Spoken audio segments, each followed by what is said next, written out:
एक ट्रेडर की ज़िंदगी में एक गर्लफ्रेंड होने से ज़्यादा इंपॉर्टेंट है एक प्रॉफिटेबल ट्रेडिंग सिस्टम होना, क्योंकि 80% of the people do not have it. क्या गर्लफ्रेंड? Profitable trading system.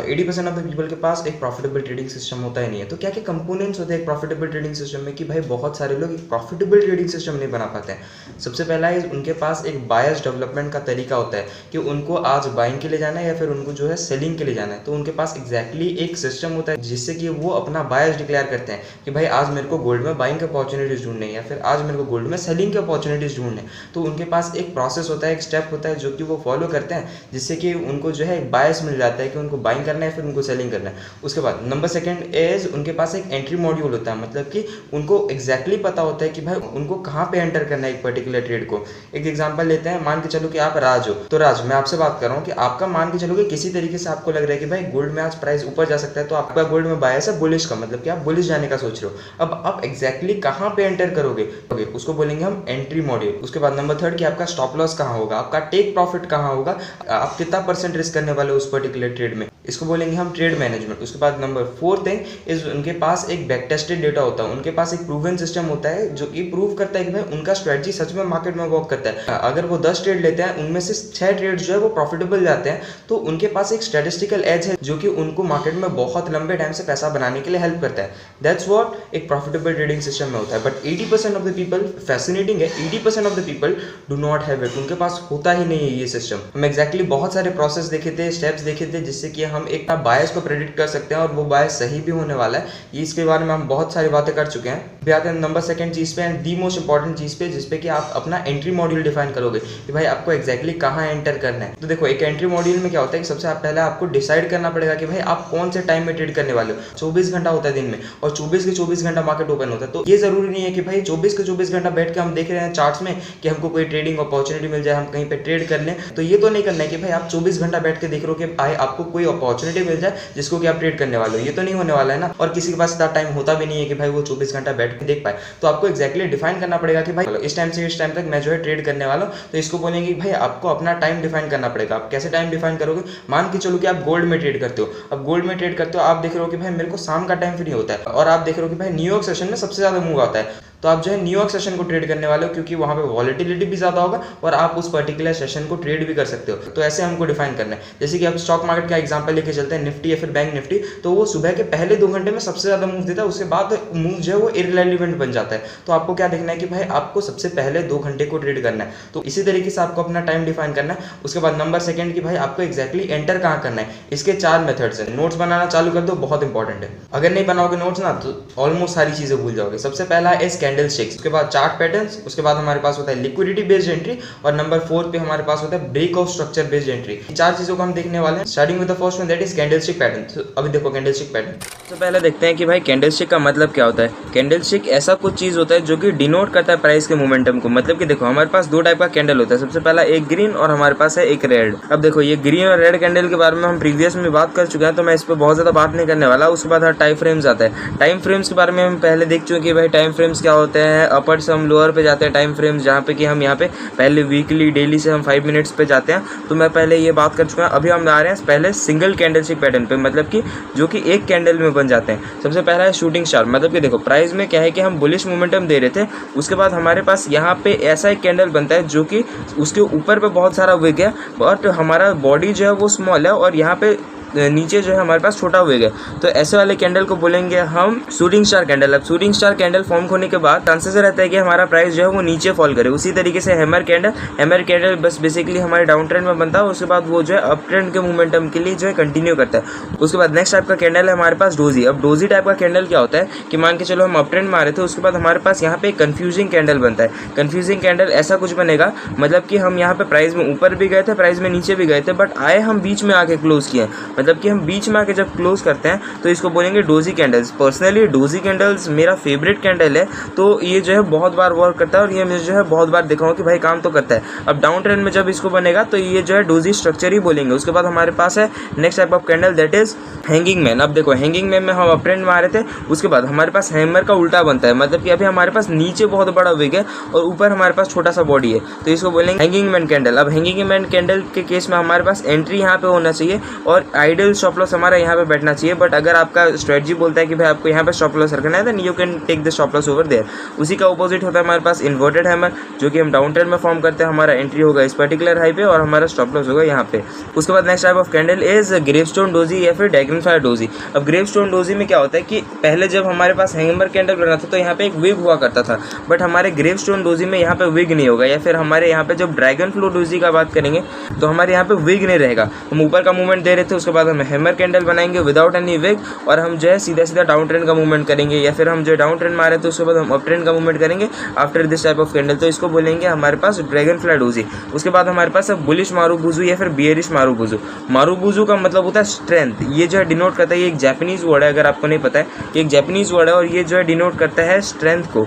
मतलब कि ये जो डिनोट कर रहा है कि भाई हम प्राइस में ऊपर जा रहे थे, उसके बाद हमारे पास एक स्ट्रेंथली बियरिश कैंडल बनता है, जिसके बाद हम प्राइस में नीचे फॉल कर रहे हैं, देन इसको बोलेंगे बियरिश मारूबुजू। और बुलिश मारूबुजू का क्या मतलब होता है कि हम डाउन ट्रेंड मार रहे थे, उसके बाद हमारे पास ऐसा एक बुलिश कैंडल बनता है विदाउट एनी विग, हमारा प्राइस जो है वो ऊपर मूव करने लगा, तो इसको बोलेंगे बुलिश मारूबुजू। उसके बाद देखो हमारे पास दो टाइप के कैंडल्स बनने आ रहे हैं, मतलब कि अभी हम डबल कैंडलस्टिक पैटर्न्स पे आ रहे हैं। बहुत ज़्यादा बात नहीं कर रहा हूँ क्योंकि मेरे को पता है कि आपको समझ आ रहा होगा, बेसिक चीज़ है। देखो सबसे पहले आप देख सकते हो यहाँ पे रिविजन कर सकते हो कि भाई शूटिंग स्टार हैमर टाइप का कैंडल जो कि हैमर टाइप दिखता है, उसके बाद हैंगिंग मैन इसी का अपोजिट, उसके बाद डोजी टाइप का कैंडल जो कि कंफ्यूजिंग होता है, उसके बाद ग्रेवस्टोन डोजी हैमर टाइप का कैंडल बट उस पर विग नहीं रहता है। तो आपको जो है मेरे हिसाब से समझ आना चाहिए bullish marubozu bearish marubozu strength को कंटिन्यू करता है, और ये जो है बुलिश फिर बेरिश हो सकता है। उसके बाद मूवमेंट कंटिन्यू हो रहा है। उसके बाद हरामी कैंडल, हरामी कैंडल का मतलब है कि हम डाउन ट्रेंड में आ रहे हैं। उसके बाद देखो ये कैंडल के अंदर पे हमारा बॉडी नेक्स्ट कैंडल का रह गया, तो इसको बोलेंगे हरामी कैंडल। अब उसी तरीके से जब हम बाइंग अपॉर्चुनिटी में देख रहे थे तो बाइंग हो रहा था, उसके बाद एक कैंडल बना जो कि प्रीवियस कैंडल के नीचे ही रह गया, मतलब कि जो प्रीवियस कैंडल के अंदर पे सीमित रह गया, उसको बोलेंगे हम बियरिश कैंडल। ये कैंडल के फॉर्म होने के बाद जैसे ही हम इसका लो ब्रेक करते हैं देन हम सेलिंग का मूवमेंट देंगे, या फिर इस केस में जैसे ही हम इसका हाई ब्रेक करते हैं देन हम सेलिंग का मूवमेंट देंगे। पर्सनली मेरे को क्या पसंद है पता है, मेरे को यहाँ पे थोड़े मूवमेंट के बाद एंट्री लेना पसंद है, क्योंकि भाई इस पे मैं बहुत सारे स्ट्रक्चर्स बहुत सारे एनालिसिस कर रखा हूँ, और जनरली मेरे को ये वाला एंट्री पसंद लगता है जहाँ पे कि मेरा स्टॉप लॉस रखता हूँ मैं इसके हाई के ऊपर। वो आपके बेसिस पे आपकी स्ट्रेटजी के बेसिस पे सेट हो सकता है, बट इन जनरल मैं जो है हरामी को वैसे यूज़ करता हूँ। उसके बाद हमारे पास इनसाइड बार कैंडल, हम डाउन ट्रेंड में मूव करें, उसके बाद हमारे पास एक कैंडल बना जो कि बियरिश है, उसके बाद एक और कैंडल बना, और इसका कैंडल का जो बॉडी है वो प्रीवियस कैंडल के बॉडी के अंदर है, तो ये क्या हो गया हमारे पास हरामी कैंडल। उसके बाद इसका प्रीवियस जो वेग है वो वेग भी हमारे पिछले कैंडल के विग के अंदर है, तो इसको बोलेंगे हम इनसाइड बार कैंडल, जहाँ पे कितना कैंडल ही अंदर है प्रीवियस कैंडल के, तो इसको बोलेंगे इनसाइड बार कैंडल। उसी तरीके से बियरिश साइड पे भी ये होता है कि भाई हमारा हाई ना ब्रेक हो रहा है ना तो लो ब्रेक हो रहा है, ये बॉडी भी उसके अंदर पे है, ये विग भी उसके अंदर पे है, तो ऐसे वाले कैंडल को बोला जाता है इनसाइड बार कैंडल। तो इनसाइड बार कैंडल और हमारे पास हरामी कैंडल में बहुत ज़्यादा डिफरेंस नहीं होता है, बस एक ही सिंपल डिफरेंस है, आपको पता भी नहीं चलेगा जब आप मार्केट में ट्रेड करोगे, बट एक ही डिफरेंस है कि भाई इसका पूरा स्ट्रक्चर ही अंदर रह जाता है और इसका जो है कहीं ना कहीं विग इधर उधर जा सकता है। Next type of candle is engulfing candle. Engulfing candle का सीधा मतलब होता है कि लेट्स से हम डाउन ट्रेंड में आ रहे थे, उसके बाद एक रेड कैंडल बना, उसके बाद जैसे ही हमारा नया ग्रीन कैंडल बना वो पिछले वाले रेड कैंडल को आउट परफॉर्म कर दिया, मतलब कि उसको ब्रेक कर दिया, देन उसको बोलेंगे हम यहाँ पे एंगल्फिंग कैंडल। जैसे कि ये जो है हमारा कैंडल था उसके ऊपर पे जाके ये क्लोज कर गया, तो हमारा एंट्री कहीं ना कहीं यहाँ पे होता है, हमारा स्टॉप लॉस जो है इन जनरल हम यहाँ पे रखते हैं। बट अगर आप किसी जोन में देख रहे हो, आप किसी सपोर्ट एरिया में देख रहे हो कि भाई ये सपोर्ट एरिया में बन रहा है, तो आप अपना स्टॉप लॉस उस सपोर्ट एरिया के नीचे भी रख सकते हो। उसके बाद हमारे पास इसी का अपोजिट हम अप ट्रेंड में चल रहे थे, उसके बाद हमारे पास एक ग्रीन कैंडल बनता है जिसको आउट परफॉर्म करते हुए हमारे पास रेड कैंडल बनता है, जहाँ पे कि हम एंट्री करेंगे इस रेड कैंडल के क्लोजिंग के बाद, और हमारा स्टॉप लॉस जो है उस हाई के ऊपर होता है। मैं प्रेफर करता हूँ कि भाई हम क्लोजिंग पे ही एंट्री ले लें, क्योंकि मेरे को बहुत ज़्यादा देख के वेट करके ट्रेड करना अच्छा नहीं लगता। उसके बाद next type of candle is bullish abundant baby और बेरिश अबंडेंट बेबी। देखो बुलिश अबंडेंट बेबी में क्या होता है कि हम अप ट्रेंड में चल रहे थे, उसके बाद एक गैप अप हुआ और हमारे पास डोजी स्ट्रक्चर बन के आया। उसी तरीके से बेरिश अबंडेंट बेबी में हम डाउन ट्रेंड में चल रहे थे, उसके बाद हमारे पास यहाँ पे एक डोजी स्ट्रक्चर फॉर्म हुआ, बट वो जो है गैप डाउन के बाद फॉर्म हुआ, उसके बाद फिर गैप अप हो गया, उसके बाद फिर गैप डाउन हो गया। तो ऐसे वाले स्ट्रक्चर को बोलेंगे बेरिश अबंडेंट बेबी या फिर बुलिश अबंडेंट बेबी, जहाँ पे कि वो बेसिकली कैंडल ही अबंडेंट हो गया, मतलब कि वो कैंडल ही चार्ट से दूर दिख रहा है, तो ऐसे वाले स्ट्रक्चर को बोला जाएगा बुलिश अबंडेंट बेबी या फिर बेरिश अबंडेंट बेबी। ये वाला स्ट्रक्चर मैं देखा हूँ कि भाई मार्केट में बहुत कम बार ऑकर करता है, बट ये जब भी ऑकर करता है सच में बहुत अच्छे मोमेंटम्स देता है। मैं तो बहुत कम स्पॉट करता हूँ बट अच्छे मोमेंटम देता ज़रूर है। उसके बाद हमारे पास है 3 वाइट शोल्जर्स या फिर 3 ब्लैक शोल्जर्स, मतलब कि 3 कंटिन्यूस बुलिश कैंडल्स या फिर 3 कंटिन्यूस बियरिश कैंडल्स। अब ये बियरिश कैंडल्स चाहे हरामी हो चाहे डोजी हो, फर्क नहीं पड़ता है, क्योंकि हम 3 कैंडल्स को देख रहे हैं। तो ये 3 बियरिश कैंडल्स आ गए एक बार में, और अगर हमारा बायस जो है वो सेलिंग के साइड पे है, देन हमारा यहाँ पे एंट्री हो सकता है, हमारा स्टॉप लॉस जो है इस हाई के ऊपर हो सकता है। अब ये जनरली हम जो है देखते हैं कि भाई अगर ये रेजिस्टेंस में हमको मिल रहा है, देन हम जो है इसको एंट्री करने का ट्राई करेंगे, या फिर अगर हमको ये वाला चीज़ ये सपोर्ट में देखने के लिए मिलेगा तो हम यहाँ पे बाइंग के अपॉर्चुनिटीज़ ढूंढने का ट्राई कर सकते हैं, जहाँ पे कि हमको सच में अच्छे मोमेंटम मिलते ज़रूर है। उसके बाद last type of candlestick pattern is bullish inside up and bearish inside up. अब बुलिश इनसाइड अप का क्या होता है कि भाई लेट्स से हम यहाँ पे डाउन ट्रेंड में चल रहे थे, उसके बाद हमारे पास यहाँ पे एक बियरिश कैंडल बना क्योंकि हम डाउन ट्रेंड में चल रहे हैं, उसके बाद नया एक बुलिश कैंडल बना जो कि प्रीवियस जो बियरिश कैंडल है उसका 50% कितना होगा, इतना होगा। तो हमारे 50% को क्रॉस करके जब एक नया कैंडल बनता है तो इसको बोलेंगे कि भाई हमारे पास पियर्सिंग कैंडल बना है। अब पियर्सिंग कैंडल के बाद जब हम पियर्सिंग का कंफर्मेशन देते हैं नेक्स्ट कैंडल में, तो हम जो है इसको बोलेंगे बुलिश इनसाइड अप। अब हमारा इन जनरल एंट्री क्या होता है कि भाई इन जनरल एंट्री हम यहाँ पे कर लेते हैं, हमारा स्टॉप लॉस जो यहाँ पे हो सकता है, या फिर अगर आप रेजिस्टेंस के नीचे लिए हो तो रेजिस्टेंस के नीचे आप स्टॉप लॉस लगा सकते हो।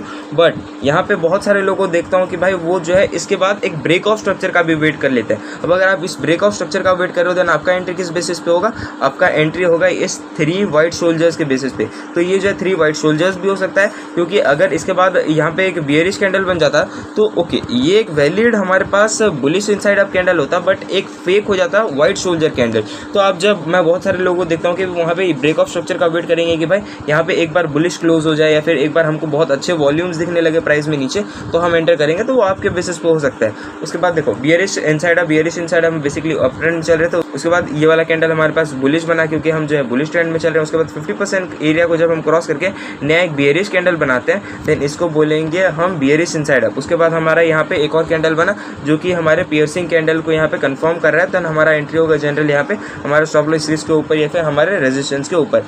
This is all pretty much जो कि आपको समझना है कैंडलस्टिक पैटर्न्स के बारे में। 1 2 3 4 5 6 7 8 9 10 11 12 13 14 स्ट्रक्चर्स है, मतलब कि कुल मिला के 7 ऐसे स्ट्रक्चर्स हैं, और उनके रिवर्सल मतलब कि 7 बुलिश 7 बियरिश, ऐसे 14 स्ट्रक्चर्स है जो कि आपको याद रखना है। अगर आपको बाइंग वाले सारे याद हो गए तो आपको सेलिंग वाले सारे याद हो जाएंगे, अगर आपको सेलिंग वाले सारे याद हो गए तो आपको बाइंग वाले सारे याद ही हो जाएंगे। तो 7 बेसिक स्ट्रक्चर्स है जो कि आपको याद रखना है, और ये मोस्ट रिपीटेबल लाए हूँ, इससे ज़्यादा आपको बहुत सारे कैंडल सीखने का जरूरत नहीं है। This is pretty much candlestick pattern जो कि आपको समझने का ज़रूरत है। अब अगर हम और कहीं पे होते तो मैं आपको यहाँ पे कैंडलस्टिक भी समझाता, मैं आपको यहाँ पे टाइम फ्रेम भी समझाता, but it is not necessary, क्योंकि आई बिलीव कि आपको पता होगा कि भाई कैंडलस्टिक क्या होता है। प्राइस में अपर मोमेंटम बुलिश कैंडल शो करता है, प्राइस में down momentum bearish candle show करता है। ये तो हो गया हमारे पास कैंडलस्टिक वाला पार्ट। अभी हम जा रहे हैं चार्ट पैटर्न्स वाले पार्ट में, जहाँ पे कि हम चार्ट पैटर्न्स को देखने वाले हैं, तीनों रिवर्सल, कंटिन्यूशन और न्यूट्रल चार्ट पैटर्न्स, तीनों पैटर्न्स को देखने वाले हैं। देखो लगभग 17 स्लाइड्स वाला पार्ट है, मैं उनको जो है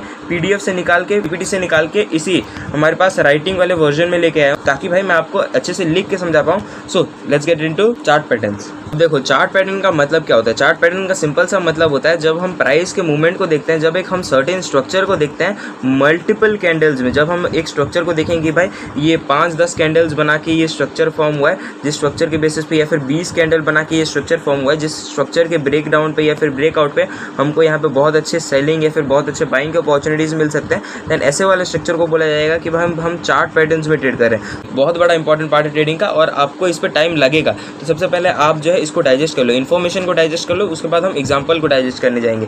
तो सबसे पहला स्टार्ट होता है डबल टॉप। डबल टॉप जो है वो अप ट्रेंड में बनता है। अब अप ट्रेंड में बनने के बाद देखो एक स्ट्रक्चर समझो, सबसे पहला हमारे पास ये एक लो स्ट्रक्चर था, उसके बाद हमारे पास ये हाई स्ट्रक्चर है, उसके बाद हम यहाँ पे जो है सेलिंग को अपॉर्चुनिटी दिए, उसके बाद हम यहाँ पे एक हायर लो बनाए, लो के ऊपर हायर लो, इतना स्ट्रक्चर समझ आया। उसके बाद एक हाई बनाए, बट ये हाई जो है हमारे स्ट्रक्चर को ब्रेक नहीं किया, तो इसको हम फिर से हाई बोल के रखे, क्योंकि ये हाई जो है वो कॉन्स्टेंट हो गया, मतलब कि हम इसके ब्रेक ऑफ स्ट्रक्चर पे नहीं गए। उसके बाद ये क्या करता है, एक नया लो बनाता है, बट ये लो जो है प्रीवियस लो के नीचे बन गया, तो इसको बोलेंगे हम लोअर लो। तो कैसा हमारा मार्केट स्ट्रक्चर शिफ्ट हो गया ना, सबसे पहले हम low high, higher low, higher high, ये वाला स्ट्रक्चर फॉलो करना चाहिए, बट हमारा यहाँ पे हाई बन गया और हम यहाँ पे लोअर लो वाला स्ट्रक्चर कैरी कर रहे हैं, मतलब कि हम बेसिकली अप ट्रेंड से जाके डाउन ट्रेंड में कन्वर्ट हो रहे हैं। उसके बाद हम क्या किए, यहाँ पे एक लोअर हाई वाला स्ट्रक्चर फॉर्म किए जो कि प्रीवियस हाई के नीचे है, उसके बाद हम यहाँ पे लोअर लो वाला स्ट्रक्चर फॉर्म कर रहे हैं। तो ये जो है डबल चार्ट पैटर्न, ये ट्रेंड का ही एक फॉर्म है, बट ये ट्रेंड के चेंज को दर्शाता है। हर एक चार्ट पैटर्न जो है आपको देखने के लिए मिलेगा कि भाई हर एक चार्ट पैटर्न ट्रेंड के चेंज को ही दर्शाएगा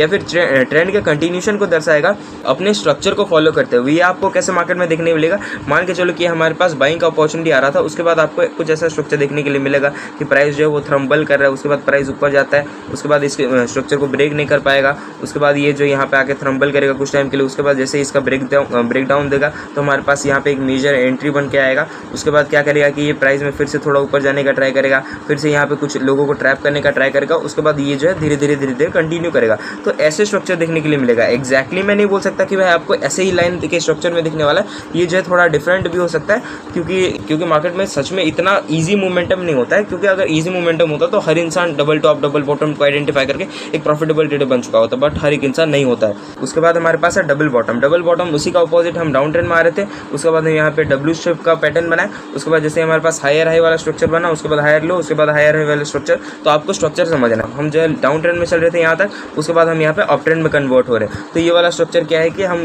डाउन ट्रेंड में अप ट्रेंड में कन्वर्ट हो रहे हैं और हमारे पास यहाँ पे 2 लोज बन के आते हैं। बट उसी तरीके से जब हमारे पास यहाँ पे 3 हाइज बन के आएंगे, इस 3 हाइज वाले स्ट्रक्चर को बोला जाएगा ट्रिपल टॉप या फिर ट्रिपल बॉटम। देखो सेम स्ट्रक्चर है। ट्रिपल टॉप में क्या होता है कि हम जो अप ट्रेंड में आ रहे थे उसके बाद हम यहाँ पे कंटिन्यूसली 3 हाइज बनाते हैं, और यहाँ पे क्या है कि हम डाउन ट्रेंड में आ रहे थे उसके बाद हम यहाँ पे कंटिन्यूसली 3 लोज बनाते हैं। उसके बाद जैसे ही हमारा स्ट्रक्चर चेंज हो रहा है, हायर हाई हायर लो। अब देखो एक ट्रिपल चार्ट पैटर्न में क्या होता है कि जितना ज़्यादा हम कंसोलिडेट कर रहे हैं उतना ज़्यादा अच्छा है। अब देखो यहाँ पे एक और स्ट्रक्चर आएगा, मैं आपको दिखाता हूँ थोड़ा नीचे जाके। हाँ यहाँ पे देखो रेक्टेंगल पैटर्न में हम यहाँ पे आ रहे थे। उसके बाद देखो हम यहाँ पे बहुत ज़्यादा जितना ज़्यादा कंसोलिडेट करेंगे तो हमारा जो है प्राइस अगर ऊपर के लिए ब्रेकआउट देगा तो हमें यहाँ पे बहुत अच्छे बाइंग के अपॉर्चुनिटीज़ मिलेंगे, या फिर हम नीचे के लिए ब्रेकआउट देंगे तो हमको बहुत अच्छे सेलिंग के अपॉर्चुनिटीज़ मिलेंगे। उसी तरीके से अगर ये डाउन ट्रेंड मारा था उसके बाद जो है प्राइस जो है बहुत ज़्यादा कंसोलिडेशन में जा रहा है, देन अगर इसका ब्रेकआउट आता है तो हमको बहुत अच्छे बाइंग के अपॉर्चुनिटीज़ मिलेंगे, या फिर हम अगर यहाँ पे सेलिंग के लिए जाते हैं देन हमको यहाँ पे बहुत अच्छे सेलिंग के अपॉर्चुनिटीज़ मिलेंगे। उसी तरीके से मैं अगर आपको इसके एग्जाम्पल्स दिखाऊँ, नहीं यहाँ पे एग्जाम्पल्स नहीं है। सो ये जो है कुछ स्ट्रक्चर है जो कि आपको देखना है। देखो उसी तरीके से मैं बोल रहा था ना, ये हमारे पास जितना बड़ा कंसोलिडेशन होगा उतना अच्छे से जब हम ब्रेकआउट करेंगे तो उतना अच्छा मूवमेंट आएगा। उसके बाद हम यहाँ पे सेलिंग का अपॉर्चुनिटी दे रहे थे। सेलिंग का अपॉर्चुनिटी के बाद हम यहाँ पे जितना ज़्यादा कंसोलिडेट करेंगे हमारा प्राइस में ब्रेकआउट या फिर ब्रेकडाउन जो है उतना ज़्यादा एफिशिएंट होगा। मैं शायद वो दोनों स्ट्रक्चर को भी एक साथ ही समझा दिया। तो देखो ये जो है ट्रिपल टॉप या फिर ट्रिपल बॉटम हो गया। तो उसके बाद जैसे ही हमारा यहाँ पे ट्रेंड चेंज होता है, हम डाउन ट्रेंड में चल रहे थे उसके बाद हम कंसोलिडेशन ट्रेंड में आए, हम यहाँ पे जो है बेसिकली कंसोलिडेट किया कुछ टाइम के लिए, उसके बाद हम यहाँ पे अप ट्रेंड में कन्वर्ट हो रहे हैं। उसी तरीके से जब हम यहाँ पे 2 टॉप या फिर 2 बॉटम बना के चल रहे थे तो ये उसको बोलेंगे डबल टॉप या फिर डबल बॉटम। जब हम 3 को बनाएंगे तो हम उसको बोलेंगे ट्रिपल टॉप या फिर ट्रिपल बॉटम। जब हम पूरा प्रॉपर रेक्टेंगल बनाएंगे तो उसको बोलेंगे बियरिश रेक्टेंगल या फिर बुलिश रेक्टेंगल। सिंपल है, स्ट्रक्चर बेसिस पे समझो, इसको नाम रटने का जरूरत नहीं है। उसके बाद देखो राइजिंग वेग और फॉलिंग वेग, इन दोनों को एक साथ समझने का ट्राई करो। राइजिंग वेग जो है हम अप ट्रेंड में आ रहे थे उसके बाद हम यहाँ पे एक हाई फिक्स कर देते हैं और हम जो है लोज में धीरे धीरे अभी भी हमारा चार्ट जो है वो अप ट्रेंड में, हायर हाई हायर लो, तो हमारा चार्ट जो है अभी भी अप ट्रेंड में, बट हम अप ट्रेंड को धीरे धीरे स्क्वीज करते हुए जा रहे हैं क्योंकि हम अपने हाई को ब्रेक नहीं कर रहे हैं। अब जैसे ही हम अपने हाई को ब्रेक नहीं कर रहे हैं तो धीरे धीरे प्राइस में क्या लग रहा है कि भाई हमारे यहाँ पे बायर्स जो है वो वीक पड़ रहे हैं। तो जिसकी वजह से एक टाइम पे क्या होगा कि ये जो हायर लो वाला स्ट्रक्चर है ये जो है लोअर लो वाले स्ट्रक्चर में कैरी हो जाएगा, और ये लोअर लो स्ट्रक्चर में जैसे ही कैरी होता है तो प्राइस थोड़ा थ्रम्बल करेगा एक अपना नया हाई बनाने के लिए। यहाँ पे जो है फिर से बायर्स ट्राई कर सकते हैं, बट इन जनरल जैसे कि बायर्स जो है वो वीक पड़ चुके हैं तो हमारा प्राइस में जो यहाँ पे सेलिंग का अपॉर्चुनिटी बहुत अच्छा मिलेगा। उसी का अगेंस्ट में हमारे पास देखो प्राइस में नीचे फॉल कर रहे थे, उसके बाद हमारा जो है लो इस तरीके से एक फिक्स हो गया। अब हम तो है लोअर वाले स्ट्रक्चर में, बट हमारा प्राइस क्या है कि धीरे धीरे उस मूवमेंट को स्क्वीज करते जा रहा है। अब जैसे कि हमारा सेलर्स जो है वो वीक पड़ते जा रहे हैं तो हमारे यहाँ पे एक टाइम पे ऐसा होगा कि बायर बहुत ज़्यादा स्ट्रेंथ पे चले आएंगे और अपना एक हायर हाई बना देंगे। जैसे ही उनका ये मोमेंटम स्क्वीज हो जाता है हायर हाई वाला, उसके बाद एक हायर लो, उसके बाद एक हायर हाई, उसके बाद एक हायर लो, उसके बाद एक हायर हाई, और ये वाला स्ट्रक्चर हमारा कंटिन्यू कर सकता है। इसको बोलेंगे हम falling with. Simple market structure है, सिंपल बायर्स और सेलर्स के ही आपको मूवमेंट देखने के लिए मिलेंगे, बहुत ज़्यादा कॉम्प्लेक्स नहीं है। अभी देखो कंटिन्यू कैसे करता है चार्ट। मान के चलो कि हमारे पास यहाँ पे एक सेलिंग का मूवमेंट आ रहा था, उसके बाद हम यहाँ पे सेलिंग और बाइंग के मूवमेंट को स्क्वीज कर रहे हैं। जैसे कि हम इस मोमेंटम को स्क्वीज करते हुए जाने, तो जैसे ही हमारा यहाँ पे ब्रेकआउट या फिर ब्रेकडाउन होगा तो हम जो है यहाँ पे सेलिंग का अपॉर्चुनिटी देख सकते हैं। अभी ये नेसेसरी नहीं है कि हमारे यहाँ पे ब्रेकडाउन नहीं होगा, अगर हमारे पास यहाँ पे ब्रेकआउट स्ट्रक्चर देखने के लिए मिलता है तो हमारे पास बाइंग के अपॉर्चुनिटीज भी बन सकते हैं। मतलब कि एक टाइप से न्यूट्रल चार्ट पैटर्न भी है। मैं आपको नीचे जाके दिखा देता हूँ न्यूट्रल चार्ट पैटर्न वाला पार्ट में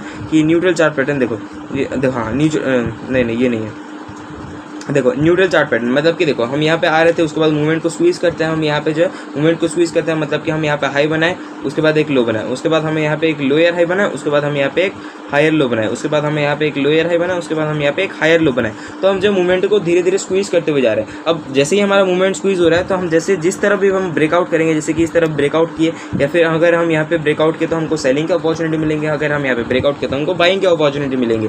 उसी तरीके से हमारे पास वही वाला स्ट्रक्चर था, वो बस आप कंटिन्यूशन में देख रहे थे और इसको जो है आप रिवर्सल में देख रहे थे। जैसे कि देखो ये हमारे पास मोमेंटम है जो कि बेसिकली स्क्वीज होता है पैनेट स्ट्रक्चर में, और पैनेट स्ट्रक्चर में जैसे अगर हमारे पास यहाँ पे बाइंग का अपॉर्चुनिटी मिलेगा तो हम इसको बुलिश पैनेट बोल देंगे। नाम पे प्लीज प्लीज प्लीज मत जाना, स्ट्रक्चर को समझो, उसके लॉजिक को समझो। नाम पे कुछ भी नहीं रखा है, नाम तो आप बहुत सारे याद कर लोगे बट मतलब किसी का कुछ नहीं निकलेगा।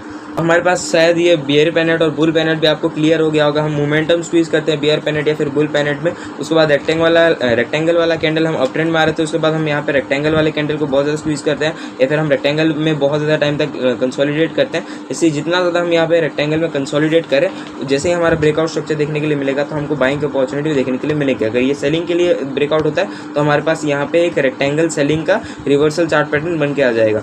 उसी तरीके से ये बियरिश रेक्टेंगल मतलब कि हम डाउन ट्रेंड मारे तो उसके बाद अगर हम कंटिन्यू करते हैं तो ये बियरिश रेक्टेंगल बन जाएगा, या फिर अगर ये जो है आके यहाँ पे कंसोलिडेट करके यहाँ पे बाइंग का अपॉर्चुनिटी देता है देन ये जो है सपोर्ट रेजिस्टेंस का काम करेगा। सिंपल सपोर्ट एंड रेजिस्टेंस का कॉन्सेप्ट है। अब देखो बुलिश फ्लैग पैटर्न या फिर बियरिश फ्लैग पैटर्न, इसको स्पेसिफिकली इसीलिए बताते हैं क्योंकि मान के चलो कि हम भाई यहाँ पे बहुत अच्छा बुलिश का मूवमेंट दे रहे थे, उसके बाद हम यहाँ पे शॉर्ट टर्म के लिए बहुत छोटे छोटे कैंडल्स में ऐसे बहुत ज़्यादा कंसोलिडेटिंग कैंडल्स में जो है हम यहाँ पे मूवमेंट कर रहे हैं, मतलब कि हम जो है छोटे छोटे कैंडल्स में धीरे धीरे प्राइस में नीचे जा रहे हैं। तो ये जो है इतना ज़्यादा इंपॉर्टेंट नहीं है ना। ये देखो हम प्राइस में नीचे तो गए हैं बट एग्जैक्टली हम प्राइस में नीचे जा रहे हैं क्या, हमारा स्ट्रेंथ खत्म हो चुका है क्या? नहीं, यहाँ पे कोई ना कोई तो रेजिस्टेंस लेवल आ रहा है जहाँ पे कि कुछ लोग जो है रेजिस्ट करने का ट्राई कर रहे हैं, बट यहाँ पे क्योंकि हमारे पास बहुत अच्छा मोमेंटम है हम यहाँ पे जो है रेजिस्ट नहीं कर पा रहे हैं उसको। उसके बाद जैसे इसका ब्रेकआउट होगा तो हमारा एंट्री इन जनरल यहाँ पे होगा, हमारा स्टॉप लॉस जो है यहाँ पे रखेंगे और टारगेट हमारे पास सच में आपके बेसिस पे होता है वो 1:2 या फिर 1:2 मैं तो एज्यूम करके चलता हूँ। बियरिश रेक्टेंगल हम यहाँ पे बहुत अच्छे सेलिंग का अपॉर्चुनिटी दे रहे थे, उसके बाद धीरे धीरे हम यहाँ पे बेसिकली मोमेंटम को स्क्वीज करते हैं बाइंग के साइड पे। उसके बाद जैसे ही हमारे पास यहाँ पे सेलिंग का अपॉर्चुनिटी या फिर सेलिंग का ब्रेकआउट स्ट्रक्चर देखने के लिए मिलेगा तो हम यहाँ पे सेल करेंगे, हमारा जो है स्टॉप लॉस इस हाई के ऊपर होगा और टारगेट हमारे पास 1:2 या फिर 1:3 जैसे मैं बोल रहा था। उसके बाद बुलिश वीक और बियरिश वीक। बुलिश वीक का क्या मतलब है कि हम यहाँ पे बाइंग का अपॉर्चुनिटी दे रहे थे, उसी तरीके से हम यहाँ पे कुछ टाइम के लिए सेलिंग अपॉर्चुनिटी देते हैं, उसके बाद जैसे हम यहाँ पे बाइंग के लिए फिर से कंटिन्यू करेंगे उसको बोलेंगे बुलिश वीक। और बियरिश वीक का भी सिंपल सा मतलब है कि हम यहाँ पे जो है बेसिकली सेलिंग का अपॉर्चुनिटी क्रिएट कर रहे थे, उसके बाद हम कुछ टाइम के लिए बाइंग में जाते हैं। अब जैसे ही हमारा सेलिंग का स्ट्रक्चर फिर से कंटिन्यू होगा हमको यहाँ पे बहुत अच्छे सेलिंग का अपॉर्चुनिटीज मिलने वाले हैं। अब बुलिश एक्सपेंशन और बियरिश एक्सपेंशन मतलब कि मान के चलो कि ये एक रेजिस्टेंस लेवल था, अब ये रेजिस्टेंस लेवल के बाद हमारा प्राइस आता है, उसके बाद यहाँ पे सेलिंग देता है, उसके बाद फिर से उसके पास जाता है, बट ये प्रीवियस वाले स्ट्रक्चर को ब्रेकआउट कर दिया बट हमारे रेजिस्टेंस को ब्रेकआउट नहीं किया, फिर से हमको यहाँ पे सेलिंग का अपॉर्चुनिटी देखने के लिए मिलता है। उसके बाद हमारे पास फिर से यहाँ पे प्राइस आता है, मान के चलिए बड़ा रेजिस्टेंस है, फिर से हमको सेलिंग का अपॉर्चुनिटी देखने के लिए मिलता है। तो हमारे पास ये जो है एक्सपैंड कर रहा है धीरे धीरे। ये जो है हमारे पास पहले देखो ये क्या है, हमारे पास एक लो है, उसके बाद हमारे पास ये एक हाई है, उसके बाद हमारे पास एक हायर लो होगा, उसके बाद हमारे पास ये एक हायर हाई होगा, उसके बाद हमारे पास ये एक लोअर लो होगा, उसके बाद हमारे पास ये एक हायर हाई होगा। तो हम जो है बेसिकली एक्सपैंड कर रहे हैं, जैसे कि मार्केट एक्सपैंड कर रहे हैं, मान के चलो कि मार्केट ऐसी तरीके से मूव कर रहा है, तो हम बेसिकली क्या है कि ये रेंज जो है धीरे धीरे और बड़ा होते जाएगा, ये रेंज जो है और धीरे धीरे और बड़ा होते जाएगा। तो जैसे ही हम ये रेंज को बहुत ज़्यादा फैला रहे हैं इसको बोलेंगे बुलिश एक्सपेंशन और बियरिश एक्सपेंशन। ये वाला स्ट्रक्चर को प्लीज़ प्लीज़ प्लीज़ बोल रहा हूँ, यहाँ पे देख लो आप कि ये वाला स्ट्रक्चर को प्लीज़ फोकस मत करो, क्योंकि ये वाला स्ट्रक्चर सबसे पहला तो आपको देखने के लिए भी बहुत कम मिलेगा और मेरे हिसाब से ये वाला स्ट्रक्चर सच में काम नहीं करता। ओके, बहुत सारे लोग बोलते हैं रिपीटेबल है, बट मेरे को नहीं लगता कि भाई ये वाला स्ट्रक्चर सच में काम भी करता है। यहाँ पे काम लिख देता हूँ, काम भी करता है और ये सच में वैलिड भी है स्ट्रक्चर, क्योंकि अगर देखो मार्केट अगर मूव कर रहा है तो वो दोनों साइड पे मूव कर रहा है, तो आप इसको मोनेटाइज कैसे कर सकते हो? आपको बाई चांस देखने के लिए मिला तो सबसे पहला ये जो है मूवमेंट चल रहा था, उसके बाद आपको देखने के लिए मिल रहा है कि भाई हम एक्सपेंशन कैंडल में आ गए। एक्सपेंशन कैंडल में आ गए ना, ये ट्रेंड लाइन को मार्क कर लो, ये ट्रेंड लाइन को मार्क कर लो। अब यहाँ पे जैसे आपको देखने के लिए मिलता है कि भाई यहाँ पे कोई ना कोई तो हमारे पास कैंडलस्टिक स्ट्रक्चर देखने के लिए मिल रहा है, फिर ब्रेकआउट स्ट्रक्चर देखने के लिए मिल रहा है, तो आप एंटर कर लो। उसके बाद हम यहाँ पे जो है बाइंग का अपॉर्चुनिटी राइड करो जब तक हमारा हाई रीच नहीं करता है। उसके बाद जैसे ही हमारा हाई रीच कर गया, यहाँ पे देखो, यहाँ पे कुछ स्ट्रक्चर देखने का ट्राई करो, यहाँ पे कोई ना कोई तो पैटर्न देखने का ट्राई करो, उसके बाद आप ट्रेड करो। आपको इसके ब्रेकआउट स्ट्रक्चर के लिए प्लीज़ वेट मत करो। यहाँ पे कोई भी सेंस नहीं बनाता है इसका वेट करना, या फिर यहाँ पे अगर आप सेलिंग के लिए वेट करो देन ये कोई भी सेंस नहीं बनाता है। मार्केट एक्सपेंड कर रहा है देन आपको एक्सपेंशन के बेसिस पे प्लान करना है। तो ये स्ट्रक्चर के बारे में मेरे को बताना था, इसीलिए just I have added this structure. उसके बाद देखो डिसेंडिंग ट्रायंगल, मतलब कि हम यहाँ पे सेलिंग का अपॉर्चुनिटी दे रहे थे, या अब देखो हम यहाँ पे क्या है न्यूट्रल चार्ट पैटर्न्स में आ गए। न्यूट्रल चार्ट पैटर्न्स में हम यहाँ पे सेलिंग का अपॉर्चुनिटी दे रहे थे। उसके बाद हम यहाँ पे जो है स्क्वीज कर रहे हैं मोमेंटम को, हम यहाँ पे एक लोअर हाई बनाए, उसके बाद फिर से एक लोअर हाई बनाए, उसके बाद हम फिर से एक लोअर हाई बनाए, यहाँ पे हम जो है लो को फिक्स कर चुके हैं। तो बेसिकली हम डाउन ट्रेंड में ही है। अब डाउन ट्रेंड में अगर हम इसका ब्रेकआउट देते हैं तब हम यहाँ पे बाइंग का अपॉर्चुनिटी ढूंढ सकते हैं, या फिर अगर हम यहाँ पे जो लो प्रीवियसली बायर्स डिफेंड कर रहे थे उस लो को ब्रेक कर देते हैं देन हम यहाँ पे देखेंगे कि भाई सेलर्स बहुत ज़्यादा स्ट्रॉन्ग हो गए, तो हम यहाँ पे सेलिंग का मोमेंटम कंटिन्यू करेंगे। उसी तरीके से असेंडिंग ट्रायंगल हम यहाँ पे बाइंग का अपॉर्चुनिटी कर रहे थे, हाई को फिक्स कर देते हैं, लोज में हम फिर भी जा रहे हैं कि भाई हम अप ट्रेंड में ही चल रहे हैं। जैसे कि हम अप ट्रेंड में ही चल रहे हैं तो उसको जो है हम यहाँ पे अगर टेक ओवर कर देते हैं तो बाइंग का अपॉर्चुनिटी मिल सकता है, या फिर अगर हमारा स्ट्रक्चरल बेसिस पे ही हमारा स्ट्रक्चर चेंज हो रहा है, हम जैसे कि हायर हाइज हायर लोज वाले स्ट्रक्चर में चल रहे थे, तो हायर हाई बन के जब हमारा एक लोअर लो बन जाएगा तो हम जो है बेसिकली यहाँ पे सेलिंग का अपॉर्चुनिटी ढूंढ सकते हैं। यहाँ पे एक चीज़ जो मैं छोड़ के गया था that is head and shoulder और inverted head and shoulder. Head and shoulder का क्या मतलब है कि हम यहाँ पे देखो हाई बनाए, लो बनाए, उसके बाद एक लोअर हाई बनाए, उसके बाद एक लोअर लो बनाए। तो यहाँ तक क्या आप समझ आ रहा है कि हम यहाँ पे जो है सेलिंग का मूवमेंट दे रहे हैं, हम यहाँ पे डाउन ट्रेंड में चल रहे हैं। उसके बाद सडनली हम यहाँ पे फिर से हाई तक आते हैं, जो कि कॉमन है। देखो अब यहाँ तक हाई तक आ गए, मतलब कि हम यहाँ पे हायर हाई नहीं बनाए, मतलब कि हमारा स्ट्रक्चर चेंज नहीं हुआ। बट हम क्या करते हैं कि उसके बाद हम एक नया लो बनाते हैं जो कि लो हमारे प्रीवियस लो के ऊपर है, तो इसको क्या बोलेंगे हम हायर लो। तो हम यहाँ पे हायर लो वाला स्ट्रक्चर बना के फिर जब हम एक हायर हाई बना देंगे, जब हम बेसिकली एक हेड का स्ट्रक्चर बना देंगे, ये हो गया हमारे पास सर, ये हो गया हमारे पास सर, और ये हमारे पास हो गए दो शोल्डर्स। तो जब हम ऐसा वाला स्ट्रक्चर बना देंगे उसके बाद हमें यहाँ पे ब्रेकआउट स्ट्रक्चर देखने के लिए मिलेगा, तो ये हायर हाई वाले के बाद उसके बाद आप वेट करो कि भाई आपको यहाँ पे एक एंट्री मिले, मतलब कि आप पहले देखो कि भाई ये हायर हाई बन गया होगा, ठीक है हायर हाई बन गया। उसके बाद देखो कि भाई प्राइस थोड़ा थ्रम्बल कर रहा है कि नहीं, प्राइस थोड़ा थ्रम्बल करने के बाद अपना एक हायर लो बनाएगा। उसके बाद जैसे ही अपना एक नया हायर हाई बनाने का ट्राई करता है या फिर जैसे इस लेवल को ब्रेक कर देता है, देन आप यहाँ पे एंट्री कर सकते हो with stop loss of this, क्योंकि ये इसका स्ट्रक्चर जो है आप यहाँ पे भी स्टॉप लॉस लगा सकते हो, आप यहाँ पे भी स्टॉप लॉस लगा सकते हो, आप रेजिस्टेंस के बेसिस पे भी स्टॉप लॉस लगा सकते हो, या फिर आप सपोर्ट के बेसिस पे भी स्टॉप लॉस लगा सकते हो। तो इसके स्टॉप लॉसेस बहुत सारे होते हैं, इसलिए मैं बोल रहा हूँ कि भाई पहले वेट कर दो उसका ब्रेकअप स्ट्रक्चर आने के लिए, उसके बाद आप जो है अपना एंट्री यहाँ पे कर सकते हो, स्टॉप लॉस यहाँ पे कर सकते हो। स्टॉप लॉस भी छोटा लगेगा और आप इसको जो है ट्रेड भी कर पाओगे। उसी तरीके का इन्वर्टेड हेड एंड शोल्डर, ये बेसिकली अप ट्रेंड में बनता है। ये हो गया हमारे पास हेड वाला स्ट्रक्चर, ये हमारे पास है दो शोल्डर्स वाला स्ट्रक्चर। जैसे इसका ब्रेकआउट स्ट्रक्चर आएगा, लोअर लो बना, उसके बाद लोअर हाई बना, जैसे इसका ब्रेकआउट स्ट्रक्चर होगा आपका एंट्री यहाँ पे होना चाहिए, आपका इन जनरल स्टॉप लॉस यहाँ पे होना चाहिए। And it is all about chart patterns. इतना ही है चार्ट पैटर्न्स के बारे में, बहुत सारी चीज़ें नहीं है। पूरे 17 के 17 स्लाइड्स हैं, मेरे को नहीं लगता है कि मैं कोई भी स्लाइड छोड़ा हूँ। अभी देखते हैं हम ब्रेकआउट स्ट्रक्चर का क्या मतलब होता है। तो सिंपल ब्रेकआउट स्ट्रक्चर का मतलब होता है लेट्स से कि हम यहाँ पे जो है प्राइस में धीरे धीरे सेलिंग का अपॉर्चुनिटी दे रहे थे, हम यहाँ पे बेसिकली सेलिंग कर रहे हैं। मतलब कि हम यहाँ पे एक हाई बनाए, उसके बाद एक लो बनाए, उसके बाद एक लोअर हाई बनाए, उसके बाद हम यहाँ पे एक लोअर लो बनाए, उसके बाद हम यहाँ पे लोअर हाई, उसके बाद हम यहाँ पे एक लोअर लो। उसके बाद जैसे ही हम यहाँ पे देख रहे हैं कि भाई ओके ठीक है लोअर लो लोअर वाले स्ट्रक्चर बन रहा है। अब जैसे ही हम यहाँ पे फिर से प्राइस में थ्रम्बल कर रहे हैं ऊपर के लिए, जैसे ही हमको यहाँ पे देखने के लिए देखो हमारा बायस क्या हो गया, हमारा प्राइस हो गया यहाँ पे सेलिंग का अपॉर्चुनिटी ढूंढने के लिए। तो हम यहाँ पे देख रहे हैं कि भाई प्राइस जो है वो थोड़ा थोड़ा ऊपर जो है धीरे धीरे गया। उसके बाद हम यहाँ पे देख रहे हैं कि भाई यहाँ पे जो है हमको स्ट्रक्चर में चेंज देखने के लिए मिला कि नहीं। हम यहाँ पे बाइंग का अपॉर्चुनिटी देख रहे थे, तो उसके बाद हमारे यहाँ पे जो है सेलिंग का अपॉर्चुनिटी देखने के लिए मिला। ये शॉर्ट टर्म बाइंग था। उसके बाद हम यहाँ पे सेलिंग की अपॉर्चुनिटी के लिए ब्रेक कर दिए सारे स्ट्रक्चर्स को, प्रीवियस स्ट्रक्चर्स को ब्रेक करते हुए जब हम यहाँ पे सेलिंग का अपॉर्चुनिटी देखना है, देन हमारा एंट्री इस बेसिस पर अगर हो रहा है देन हम इसको बोलेंगे ब्रेक ऑफ स्ट्रक्चर एंट्री। या फिर देखो ये जो है प्राइस में थोड़ा थोड़ा ये जो है प्राइस में और अच्छे से फॉल करने लगता है, जहाँ पे कि हम ये लोज को भी ब्रेक करना चालू करते हैं, उसके बाद हम ये लोज को भी ब्रेक करना चालू करते हैं। जब भी हम ऐसे ब्रेक ऑफ स्ट्रक्चर के बेसिस पे एंट्री करेंगे, इसको बोला जाएगा ब्रेक ऑफ स्ट्रक्चर एंट्री। और लिक्विडिटी एंट्री का क्या मतलब होता है, मान के चलो कि एक हमारे पास सपोर्ट लेवल है, ये सपोर्ट लेवल है, उसके बाद हमारा प्राइस जो है यहाँ पे धीरे धीरे करके यहाँ पे नीचे आता है। उसके बाद हम देख रहे हैं कि भाई ये सपोर्ट लेवल के पास जो है प्राइस ट्राई करता है सपोर्ट लेने का। जैसे कि हमारे पास यहाँ पे प्राइस में आया तो हम जो है क्या बना दिए, यहाँ डबल बॉटम वाला स्ट्रक्चर बना दिए। उसके बाद प्राइस क्या करता है, यहाँ पे जो है एक स्मॉल हिट देता है, मतलब कि यहाँ पे जो है एक ब्रेक ऑफ स्ट्रक्चर देता है। उस ब्रेक ऑफ स्ट्रक्चर के बाद यहाँ पे बाइंग अपॉर्चुनिटी जब बन रहा होगा